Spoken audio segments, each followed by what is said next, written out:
Welcome everyone to the Ken Hill Podcast. I'm Ken Hill. My goal with the podcast is to share the techniques and habits of what the best motorcycle riders in the world do to thrive and survive in a sport that has consequences. Using my 20 plus years of riding and training at the highest levels, I want to make these techniques and habits accessible to every rider in the world. The podcast structure is deliberate. I don't have sponsors. The duration relative to many other podcasts is short, making it simple to listen multiple times, and I only release a new podcast when I feel I have something to share. I'm not cranking out podcasts because my sponsors say I need to. You listeners are my sponsors, and I appreciate the donations, which can be made via the podcast page on my website, khcoaching.com. And now, here's today's episode.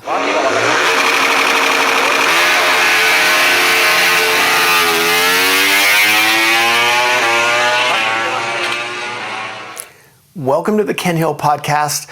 I'm your host, Ken Hill, and this is podcast number 86.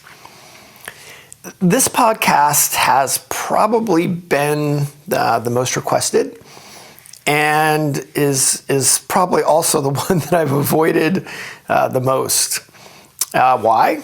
Well, there's lots of reasons. So let me get you a little bit into the backstory. And yes, I've had a lot of people that have asked about this topic, which is, in this case, it's going to be suspension 101. And when I originally thought about doing this podcast, I thought, well, you know what? I think the way to do this is I'm going to interview some suspension tuners and, get their take on this. And yes, I already have done a podcast on suspension with the Oleans guys, and that was a little bit more overview-ish and a little bit more on the race department side of it and how they do their processes and procedures at the Moto America races. But I wanted this podcast to be something where I could sit down and talk to some of these suspension tuners and kind of go over the basics of suspension. And a funny thing happened.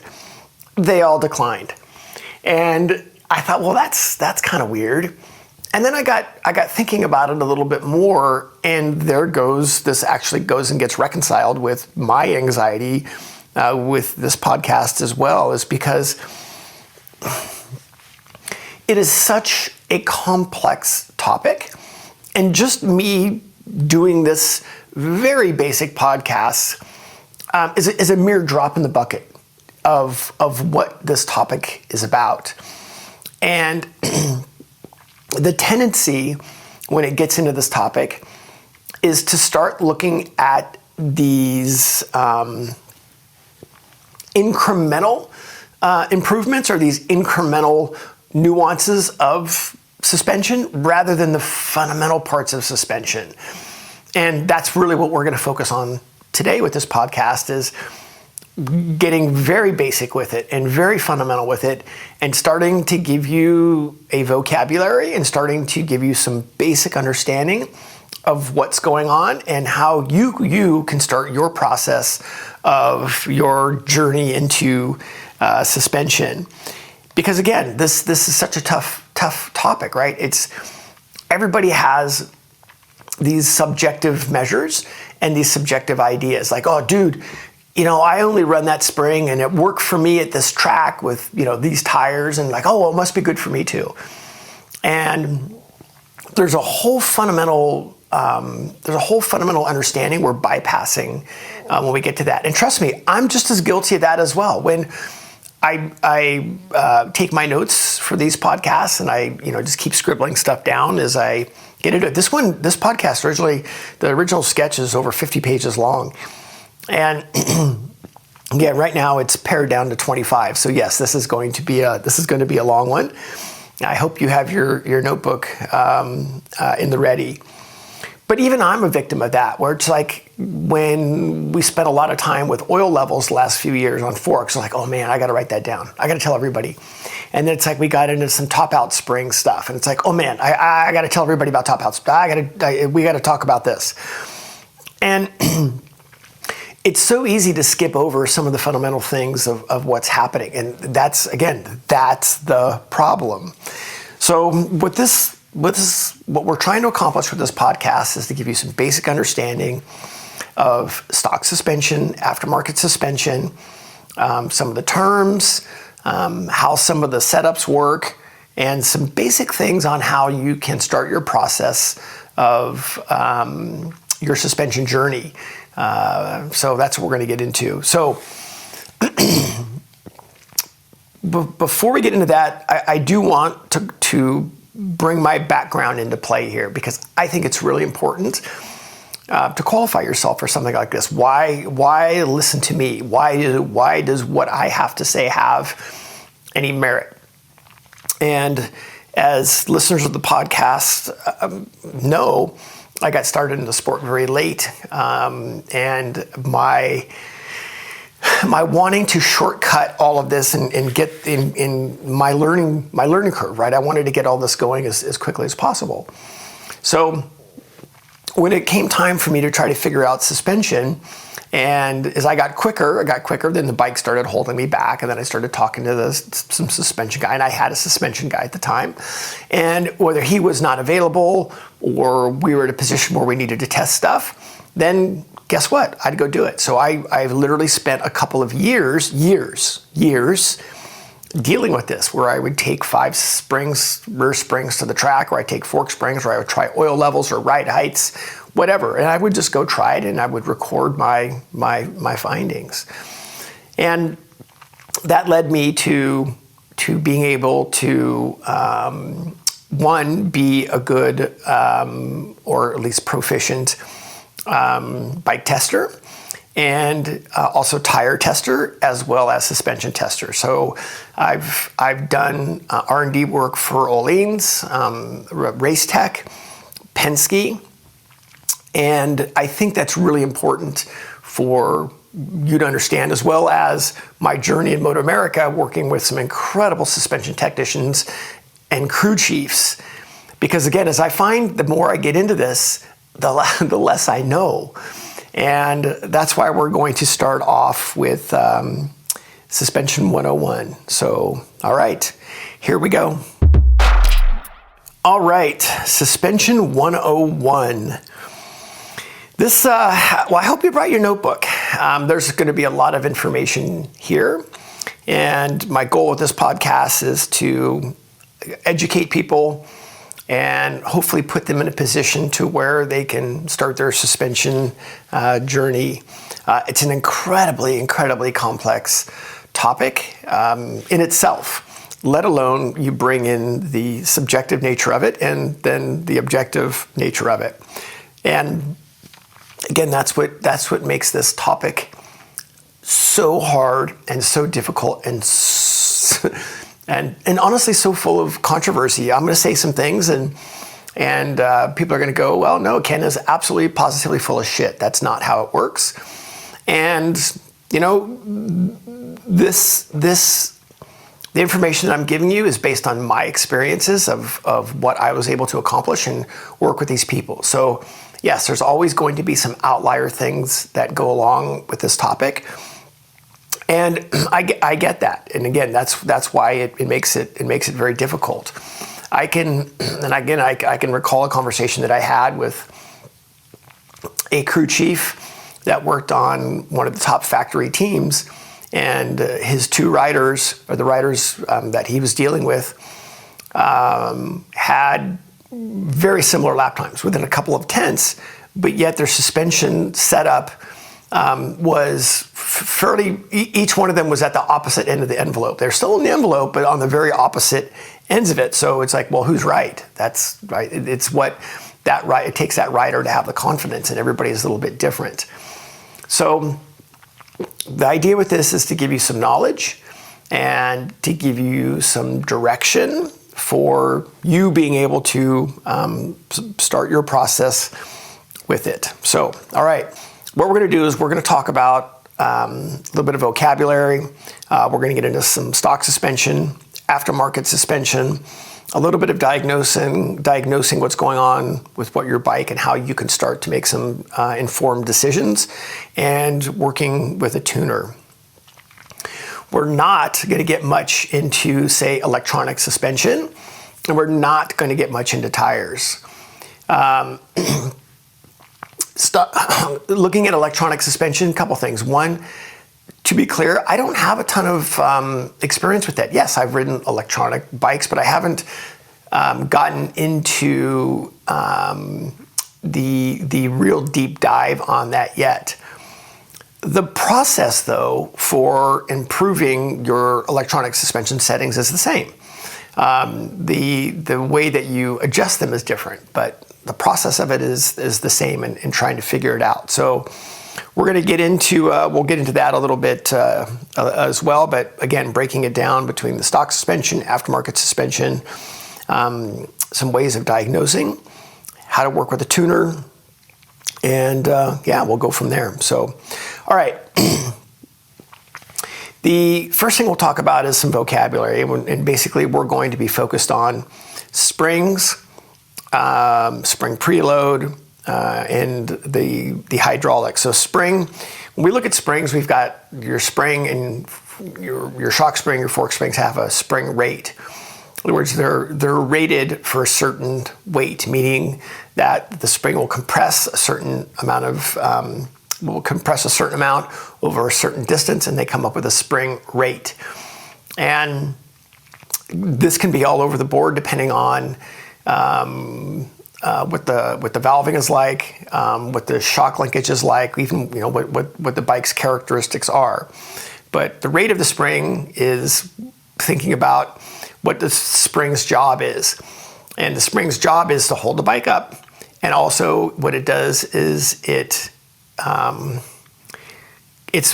what allows the bike to move down in its travel. So how far down in its travel, that's what the spring does. So spring rate.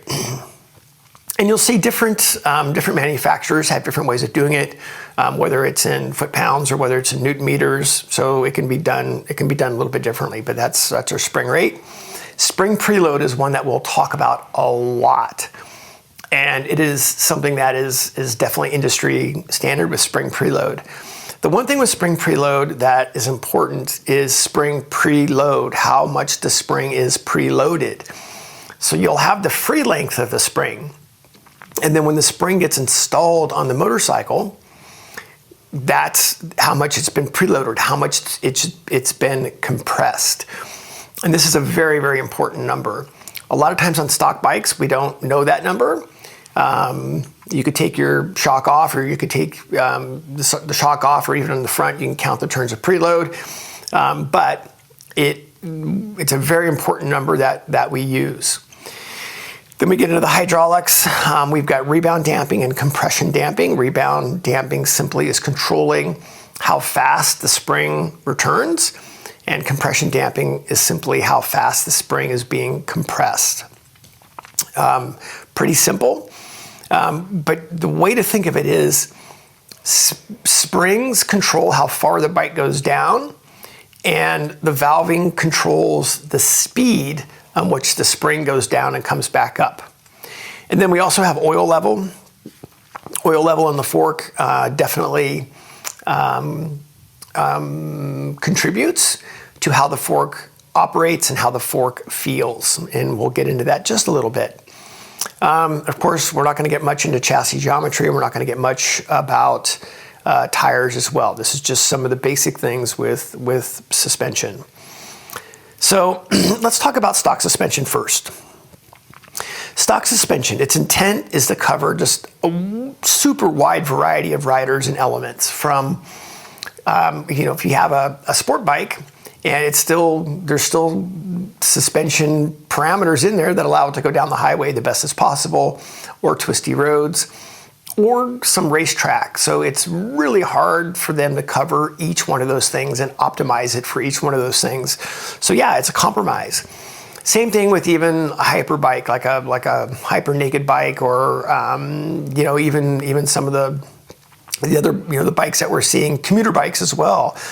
It's a compromise of different riders, different weights, different riding styles, all these different things. So it's a compromise. Stock springs aren't necessarily on the lighter side, but it's the relationship between the spring and the valving that sometimes makes it feel like it's too soft, and we'll get into that. Stock damping, man, stock damping has got such a hard job. Again, it's trying to cover just this massive variety of things that are going on. So yeah, stock suspension can work very well, but it is also limited, and we'll get into that in just a second. So aftermarket suspension.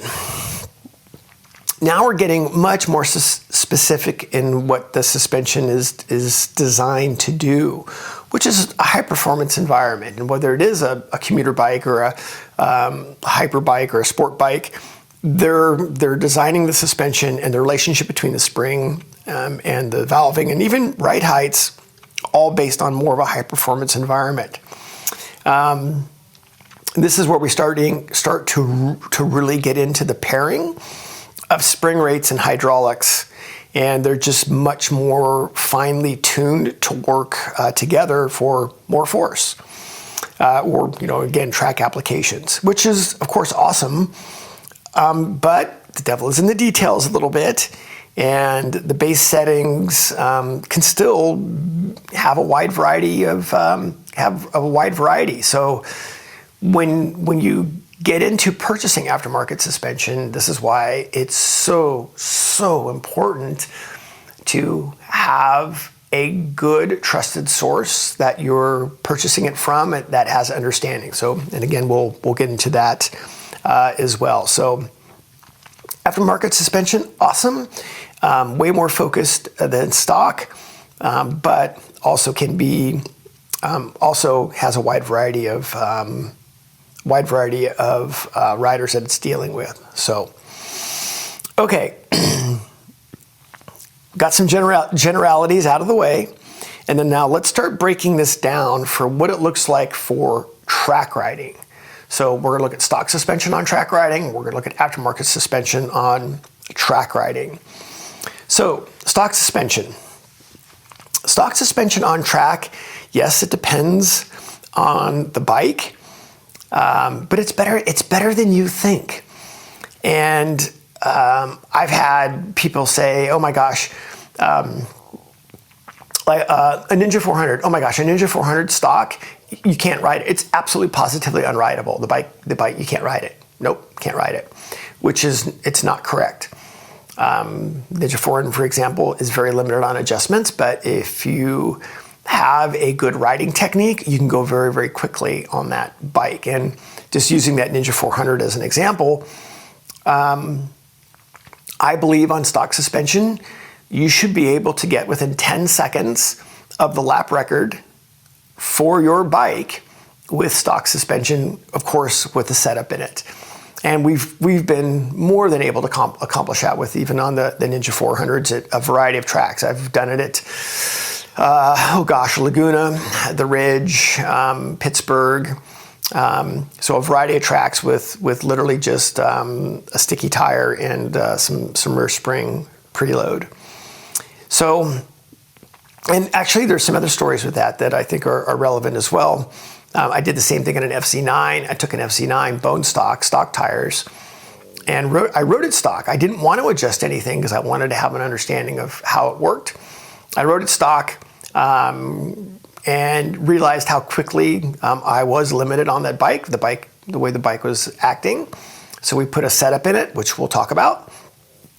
And sure enough, even on stock tires, we got well within 10 seconds of the lap record for that bike. And did we get to a point of where we were limited on suspension again? Yep. But we still got within that parameter that I mentioned. And then the last one, again, because I think it's worth mentioning, is even Road Racing World, as a test rider for them for nearly 10 years. At all the tests that we did, we more than got within that parameter. On the 600s, we typically could get within 2 or 3 seconds of lap records on 600s with sticky tires, and on the 1000s, typically within 5 seconds of the lap record for those bikes. So yeah, stock suspension works well, but yes, it does need to set up. So, okay, great. You hear me blabbing about setup, so What is it? And how do we know we start to get at some of the limits of the stock suspension? So with stock suspension, what we look for is setting the sag. So sag determines how we end up setting the clickers, and we want to have the springs in a position to be able to hold the bike up. So defining sag. Sag is how far the suspension sags under the bike's weight and also the weight of the rider on the bike. So you can imagine the bike being essentially lifted off the ground. The suspension has no weight on it. And then when the bike gets settled onto the ground, then the difference between unloaded and loaded is our static sag, how much the bike is sagging under its own weight. And then if the rider were to get on the bike, then we would measure that number as well, which is the rider sag. And that's how we determine how far the suspension is in its stroke, not moving. So with stock suspension, this is where we're going to get into some controversy. And so yeah, hang in there with that. With a stock motorcycle, I'll definitely check static sag. Static sag is, again, how far the suspension is compressing under its own weight. And I'll try to set the static sag up so there's about 5 or 10 millimeters in the back, 25 to 35 in the front. We'll dive into those numbers a little bit more in a second. And some aspects of sag are not necessarily a good reference for getting your bike to work properly. Let me say that again. Some aspects of sag are not necessarily a good reference for getting your bike to work properly. And what I mean by that is, if you, for instance, we take a rear spring. If you set that spring up to have the appropriate rider sag, then it would be so far compressed that the spring would be essentially what we call topped out, meaning there's no free play at the top of the stroke. And that causes or can cause the bike to do a lot of really bizarre things. And it affects the front of the bike more than it does the rear of the bike. It can affect the bike at initial throttle for sure, but it affects the front of the motorcycle pretty dramatically. So we want to set that up to where we have 5 to 10 millimeters of free sag in the back, because that allows the front of the bike to have the best opportunity to work well.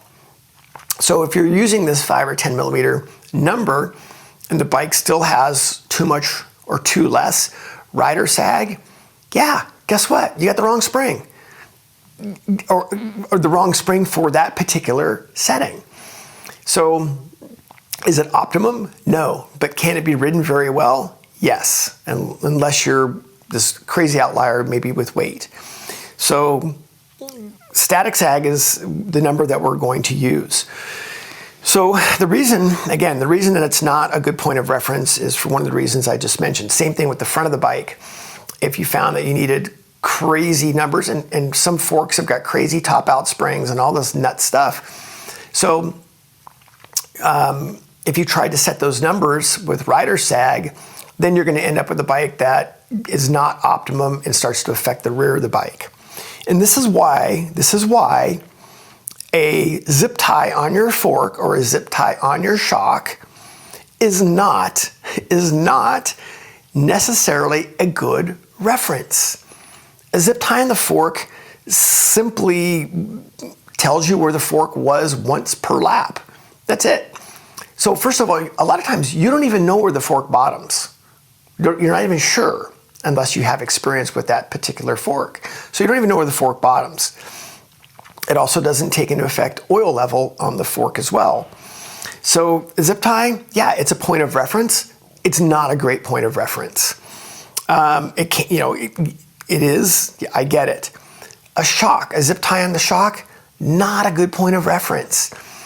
Your shock may have 60 millimeters of stroke, but the bump rubber starts at 40. So if you're trying to set it up there, that does not work. So zip ties, I get it, but it's not necessarily a good reference for setting your bike up properly. So, all right. So then where do we want to be? We started to talk about that a little bit. In the rear, free sag is about 5 to 10 millimeters. So that free/static sag where the bike is unweighted, and then under its own weight, the rear is about 5 or 10 millimeters. Front, about 25 to 35 millimeters. If you need to be tighter or looser than these to get the feeling that you want, I get it, right? There's a little bit of adjustment that goes along there. If you're trying to do it off rider sag and you're out of that number, then yeah, you've got the wrong spring for the bike, right? The wrong spring for that particular shock setting or wherever the bike is at. Okay, aftermarket. With aftermarket, the spring and valving are just much more closely paired together than stock. And why mention that? Because you can have, for instance, I'm going to make it up. Let's say you have a 9.5 spring in the back of this particular motorcycle, and you have a 9.5 spring on there, and if the valve stack is not matched to the preload that you want to use, you're like, oh my gosh, the shock just moves way too quickly. So I'll just keep adding preload on it to get rid of that shock feeling of it. It just moves too fast. Well, and for whatever reason, your compression may be maxed out or whatever. Well, what we want is a hydraulic setting, a compression setting, a valve stack setting that is supposed to work with that one, where the compression stack will slow down the top of the stroke so you can use the proper spring rate, use the proper preload, but then the shock stroke, the speed of the shock stroke is controlled by the hydraulics, not the spring. So that's why it's understanding that you might have a stock shock and you're like, oh, I need a stiffer spring. Well, if you get to an aftermarket shock, it actually might have that same lighter spring, but it's because the hydraulics are much more closer matched to that. So that's why I mentioned that, is that these are they're designed to work much more closer together. So with aftermarket, all the manufacturers have different windows of operation, and we'll get into that as well. But the one number that is a consensus between all the manufacturers is installed preload on the shock spring. So all the manufacturers have a range of where they want the installed spring length or installed spring preload to be. There's always a range. One of the manufacturers even has that 5 to 10 millimeters of free sag as well. So that's how it's checked. That's essentially how sag is checked. Other than, let me rephrase that, we don't check sag with aftermarket suspension. And we don't because of these reasons that I'm telling you, is that there's a window of operation where the spring is supposed to work and a window of operation where the valving is supposed to work. And if you're trying to set it by sag, you're potentially taking it out of that window of operation. So installed preload is what we're looking for with that, and we'll get into those numbers in a few minutes. So we're not checking sag on aftermarket. Instead, we're more concerned with installed preload. And if you need to break it down or you need to get all concerned about it, then you can still look at static sag. So, couple of side notes here. Yeah, there are some outlier tracks or outlier riders that may be outside some of these parameters, but it's a rarity. And same thing with weight.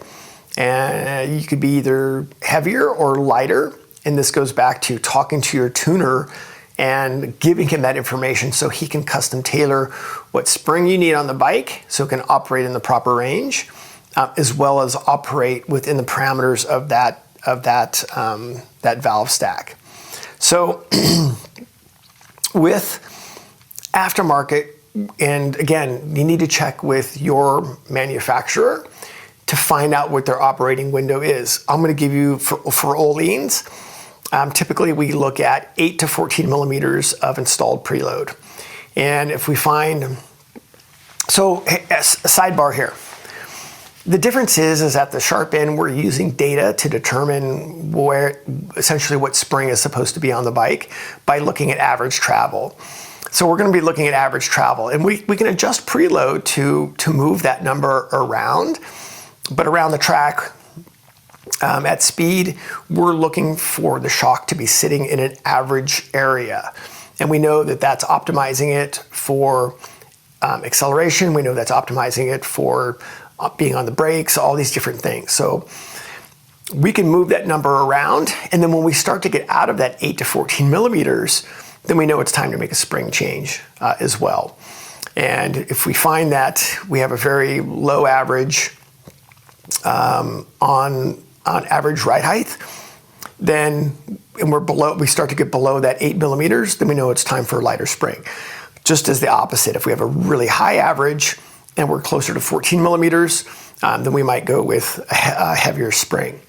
So a little bit different on that range, but on very sharp end, we're using data, but we're still using that window of operation for that. So we use typically like an 8 to 14 millimeters of installed preload. And that, again, that's with Oleans. Check with some of your manufacturers to determine what they recommend. So now we're getting into some of the hydraulics. And the hydraulics, we look at our adjusters or clickers as sort of the industry standard. So if your bike has adjustable hydraulics, awesome. That's fantastic. It means it's designed to be customized for you and your riding, right? Your confidence, where you want everything. But let's also pause here and understand that the spring and hydraulics have to work together. And when we get into that, same thing, there's some windows of operation and there's some big differences between stock and aftermarket. So, all right, let's talk about stock first. So with stock, it's darn near impossible to know where that window of operation should be, because of the wide range of adjustments that are available on that bike, as well as these bikes, we're not typically taking apart stock suspension to figure out the operating window. So it makes it a little bit more difficult with stock, but we'll talk about that in just a second about how we're looking at that. And then with aftermarket, there's also ranges, windows of operation, which we'll get into as well. So with a stock bike, first thing that we're going to do is we are going to set the suspension springs. We're going to set the sag on the bikes, because that determines what the hydraulics are, how the hydraulics are going to operate. And we need to set that first. And then with a stock bike, yes, I will do this on a stock bike, is I will push on the suspension on a stock bike. And it's mainly just to give me an idea of where the bike is at and what it feels like. Quite honestly, it's not super accurate, but at least it gives you some sort of reference of what it's like, or what the bike is doing, or what the suspension is at least like. So with a stock bike, again, we're going to set the sags first. and then I'll push up and down just to get an idea if it's super fast or super slow. And typically a stock bike, the adjusters are very, very far out to give you that compliance to cruise down the freeway. And basically I'll turn the clickers in until I can start to feel some resistance. And whether it's on rebound, I push the fork down, watch how it rebounds. If it comes back and rebounds and has to settle 2 or 3 times, then I know it's very quick. And I'll add rebound until I push on the fork and it comes back up and it just barely settles. And there are times where I will do this and you'll screw the rebound in and it's all the way in and the fork is still too fast. So what do? Well, regardless of whether it's compression or rebound, I'm not going to leave the compressor all the way closed off. It might feel okay sitting there in the pits, but out on track, it makes that relationship between the needle and the seat just very, very small, and the bike will become very, very harsh and slow reacting. So typically, if that's the case, I'll back it off either half a turn or 2 clicks. That's sort of the minimum I want to be. And again, if that's not enough, then that's the way it is. That's just how it goes. Then I know that I need to make some sort of another adjustment, or it needs to be revalved, or it's going to be time to go aftermarket. Same thing on the compression, right? So as I push down on it, I want to have some resistance. I want to feel what it's doing. And you can add some compression until you feel that. Same thing, again, on the rear of the bike, you can do the exact same thing. And once that happens, then I'm gonna go ride it and see how the bike feels.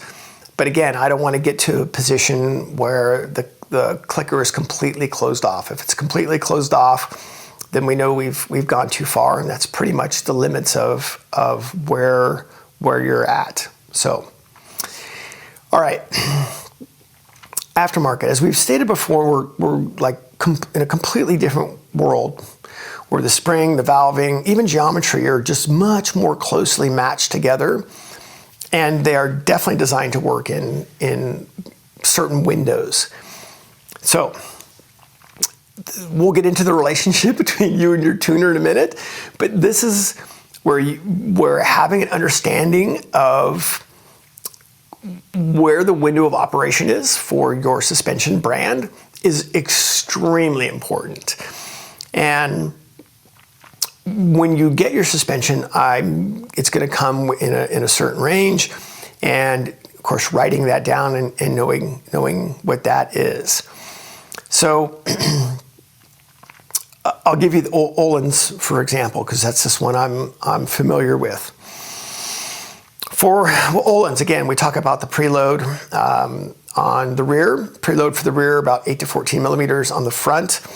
We're using turns of preload for the front springs, and typically it's around 6 to 14 with the front. So 8 to 14 in the rear, 6 to 14 in the front. If it's, for whatever reason, we're not using all the travel, or the rider's getting a feeling like for instance, the fork won't compress, and we're getting under that 6 millimeter range, then we might look at a change. Just as where if we start to get over 14, and they want more, then we'll look for a change. And again, there's some outliers to this, right? There are some tracks that either they're not hard braking, very flat, not hard braking, then there might be an adjustment for that, or whatever it might be. So yes, there are some outliers. The other thing with that is oil level plays a big part of the springs that you're using. So oil level in the forks.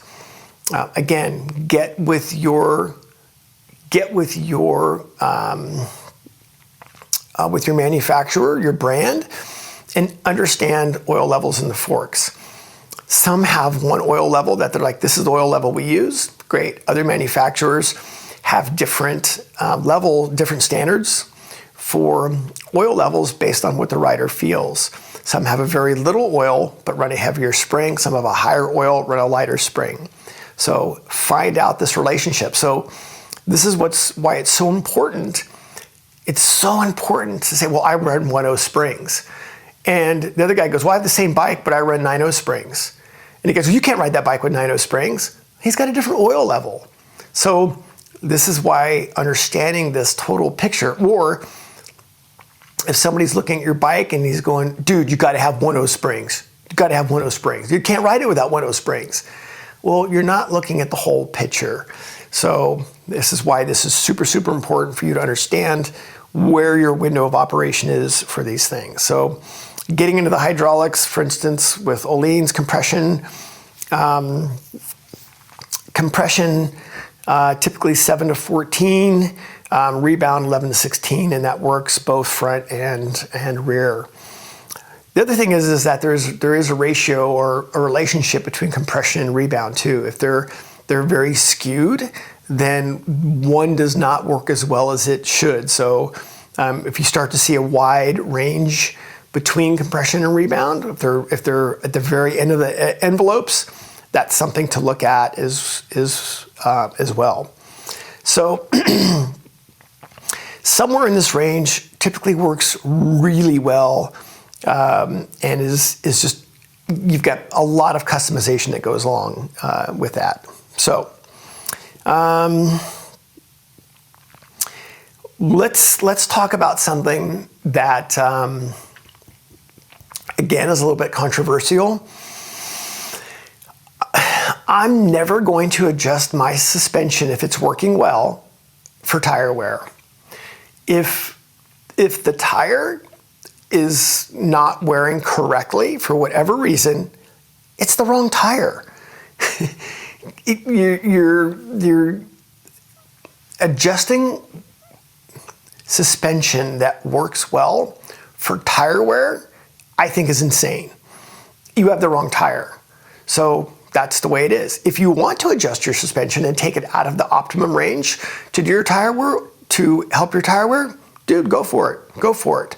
Just know that's not the right way to do it. The right thing to do is to get the right tire on the bike. And there's other factors as well. I've seen riders that are very aggressive with the throttle, screw up tires. I've also seen poor engine management issues cause the tires to be an issue.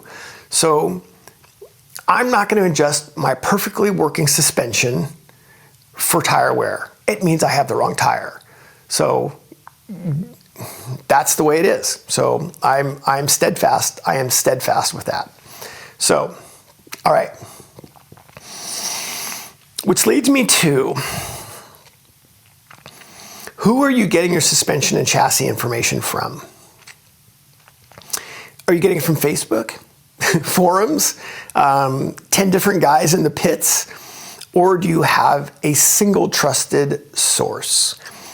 And this is where, when we get into you being able to adjust your bike here in a few minutes, is developing a relationship with your trusted source and sticking with them. So whoever that trusted source is, right?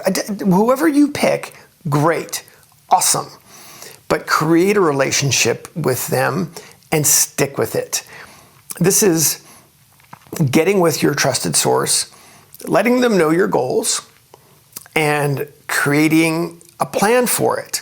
Having your setup sheets available. So let's say you buy your suspension from somebody, or have somebody set your bike up, or whatever it might be, it needs to have a setup sheet. A professional gives you a setup sheet of where your bike is. So if you're not getting a setup sheet, honestly, that's a red flag. You should know a professional is going to give you a setup sheet. And that's something that you can refer to, and we'll get into that in just a second. So let your tuner know what your plan is, have your setup sheet, and establish a communication process with them. That way, when you make a change or he makes a change, you have recorded what you feel and what it did, and you just keep looping this process together. So let's start to get into how you can start this yourself. So again, my story with this is I wanted to figure it out. I was at a point where the suspension that I was using wasn't working, right? I was kind of at the limits of that suspension. And I chose a suspension tuner, and I so apologize. I had completely exhausted his patience, and I was able to go to the track at the time quite a bit and figure things out, or try to figure things out. So I had some opportunities to do it. And it starts with, I tried stuff. I'd go to the track with 5 different rear springs for the shock, and I'd go try them. I'd go with different fork springs. I would try different oil levels. I'd try different ride heights. I'd try different tire pressures. And I would take copious notes of what was going on. And I'd go back to the suspension guy and go over everything. And we might revalve a shock, or we might do something with the forks. Or he might say, you're sticking here, this is what we're using. And that would become, say, my baseline setup. So that's how I got into it. I spent years doing this, years. And yes, I was still doing some other things, but when I went to go test deliberately, I tested deliberately. So that was my goal. And I think that it's super important that you understand that is, if you're going to play around with suspension, great, do it deliberately. And so now your journey on trying things it starts with good riding technique. If you're not hitting your apexes and you're trying to change, say, fork springs, how do you know it's any good? You don't necessarily have a consistent point of reference. So it starts with good riding technique. If your lap times are all over the place, yeah, you're trying some maybe incremental changes when you haven't even established some fundamentals of riding. So let's start with making sure your riding technique is good. And then have a setup sheet. Regardless of whether your bike has been adjusted or not, write your settings down. So write your settings down for preload, your clickers and your ride heights. And on my website, if you go, there's a tab there for forms. Click on that.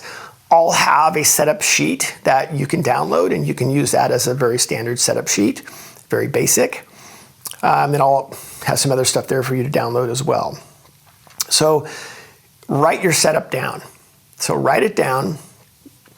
That way you're able to at least know where you started from, because there's nothing worse than getting completely lost in this process, which is, again, on a complex topic like this, is very, very easy to do. Second, one of the other things we're looking at, not necessarily the second thing, is a process to ask the right questions with what your bike is doing at what time. So if you're working with a tuner and you say, dude, my bike runs wide. And if he makes an adjustment because your bike runs wide, with that little information, that's insane, right? Because when does it run wide? Is run wide short radius corner, long radius corner? As you crack the throttle on, as you drive off the corner? There's a lot of different things that go along to that question. Or if you say, my front of the bike bottoms. Well, great. Where does it bottom? There's tracks that we go to, the fork will bottom once a lap. There's tracks we go to, the fork bottoms 8 times a lap. So this information it needs to be much more pinpointed with what your bike is doing, pause, at what time. So breaking down essentially what your bike is doing in segments shortcuts your process with your tuner or even yourself. So I'm going to give you some examples. Fork. How does the fork work in the initial part of the movement? So when you first go to the brakes, how does the fork move? Is it slow? Is it fast? Or does it feel good? Does it feel right? How does it work at the bottom of the stroke? So as you're going into a hard braking corner straight up and down, how does the fork feel down there? Is the bike moving around? Do you have confidence in it? Do you feel like you have more to pull against? How is the bike on bump absorption? How's the bike on bump absorption with the brakes on? How's the bike on bump absorption with the throttle on? How's your confidence in the front tire, for instance? On the shock, how does it move initially when you crack the gas on? How does the shock feel as you get towards the exit apex? How does the bike hold its trajectory? Bump absorption, right? Mid-corner, how's the bike at brake release? How's the bike when you crack the throttle on? Does it hold its trajectory? Does it keep turning? Or does it run wide? So I could go on forever. I could go on forever with these things. But narrowing down what your bike is doing, oh my gosh, will it make your life and your tuner's job so much easier. Plus, it helps you pinpoint a section, so when you do make a change, you can tell what the changes actually, if it's working, right? If it is effective. So I will have a link again on my forums at khcoaching, and I'll have 2 different download sheets. One will be just a blank one with the different categories, and the second one will actually have questions in it. So some of the things I just asked you will be a sheet there that actually has some of these questions in there, and you can start to ask yourself some of these things. So, bringing this all back around, I hope what this podcast was trying to accomplish is to give you some very basic fundamentals, suspension 101 of your understanding of suspension and bike setup. So understanding a little bit of vocabulary, differentiating between stock and aftermarket, of capabilities and operating windows, as well as how to adjust them. Knowing where your bike is at. So having your setup sheet and knowing where your bike is at, and knowing that operating window for where your bike is at, right? For where your suspension is at, whatever brand that might be.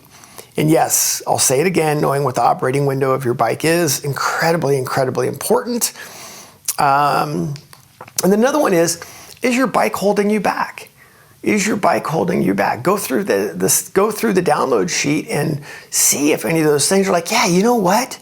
I didn't realize that the bike is holding me back here, or it's doing this. Or it might be, dude, this thing's great. I'm leaving it alone, which is awesome if that's the case. Find your trusted source and develop a relationship with them. I cannot emphasize this enough. Make your intentions clear with what you're trying to accomplish, and see how that relationship is going to work. And again, develop that communication process with them. When you go and ride, again, isolate what your bike is doing and write it down. So when you come in from a session, write this stuff down. If you think you're going to make changes, if you start off in the morning and it's 50 degrees out, and you don't like the way your bike feels because it's set up for 75 degrees, and you make all these changes, and then it gets to be warm in the afternoon and you don't even know where you ended up, you didn't even sort of know where you started, good luck. So if you're going to be adjusting stuff, write it down. Act like a crew chief and have a process, right? A process of why you changed it, what you changed, and was it better or worse? So, a lot of stuff on suspension. And if this has been good information from you, you can let me know, and we can continue breaking this down a little bit more. We can get into what does data look like on suspension? I certainly can get into that. Or if people want to get into some different aspects of suspension, I know I didn't touch much on the geometry side, nor the tire side, or even we talked about some of the electronic suspension. The process for diagnosing the electronic suspension is identical. There's no difference. It's just the actual physical part of making the changes is done with your thumb rather than wrenches. So not much difference there, but as I get more into the electronic suspension, I'm sure that we'll have some more information on that. But the big thing with this is getting everybody to be able to start to understand this process and get you on your journey for suspension. So, all right, thanks for, long-winded, I know, but it had to be long-winded. I think this is the longest podcast I've done as far as me just sitting here blabbing. But it needed to happen. So, all right, there you go. Ken Hill Podcast, 2021, all rights reserved.